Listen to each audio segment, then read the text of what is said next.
Hi நண்பர்களே, அஸ்ஸலாமு அலைக்கும். இன்னைக்கு ஒரு ஸ்நாக்ஸ் ரெசிபி பார்க்கலாமா? வாங்க பார்க்கலாம். ஃபர்ஸ்ட் வந்து பாயில் பண்ணி எடுத்து வச்சுக்கோங்க பொட்டேட்டோவ. அதுக்கப்புறமா அத நல்லா மேஷ் பண்ணிடுங்க. மேஷ் பண்ணிட்டு நான் என்னென்ன இன்கிரீடியன்ட்ஸ் சேர்க்க போறேன்னா, உப்பு, மஞ்சள்தூள், கரம் மசாலா, தனியாத்தூள், பிரெட் கிரம்ஸ், அதுக்கப்புறமா கொஞ்சமா கார்ன்ஃப்ளவர் இதெல்லாம் போட்டு நல்லா மிக்ஸ் பண்ணிடுங்க. ஆனியன் சாப் பண்ணி கொத்தமல்லி போட்டு மிக்ஸ் பண்ணுங்க. உங்களுக்கு வந்து பச்சை மிளகாய் வேணும்னா நீங்க போடுங்க. நான் குழந்தைங்க சாப்பிடுறதால அவாய்ட் பண்ணிட்டேன். நான் என்ன செய்றேன்னு இதுலயே உங்களுக்கு கண்டுபிடிச்சிருப்பீங்க. ஆமாங்க, சீஸ் பால் தான் செய்ய போறேன். இந்த மாரி மிக்ஸ் பண்ணி எடுத்து வச்சுட்டு நடுவுல வந்து இந்த சீஸ் வச்சுட்டு நல்லா இந்த கார்ன் ஃப்ளவர் தண்ணி இருக்கு இல்லையா? அதுல போட்டு டிப் பண்ணிட்டு பிரெட் கிரம்ஸ்லயும் நல்லா டிப் பண்ணிட்டு லோ ஃப்ளேம்லயே குக் பண்ணா சூப்பரான சீஸ் பால் ரெடி ஆயிடும். கண்டிப்பா ட்ரை பண்ணி பாருங்க. என் பொண்ணு ரொம்ப கேட்டுட்டு இருந்தா. சோ அவளுக்காக தான் இது பண்ணேன். உண்மையிலேயே ரொம்ப ரொம்ப நல்லா இருந்துச்சு. நல்லா என்ஜாய் பண்ணி சாப்பிட்டோம். அதுக்கப்புறமா இந்த தடவை வந்து வெயில் ரொம்ப அதிகமா இருக்கு. குழந்தைங்களா இருக்கட்டும், இல்ல பெரியவங்களா இருக்கட்டும், அதிகமா வெயில்ல போறத அவாய்ட் பண்ணுங்க.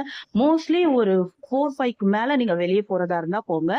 கேர்ஃபுல்லா இருங்க. வாட்டர் நெறைய குடிங்க.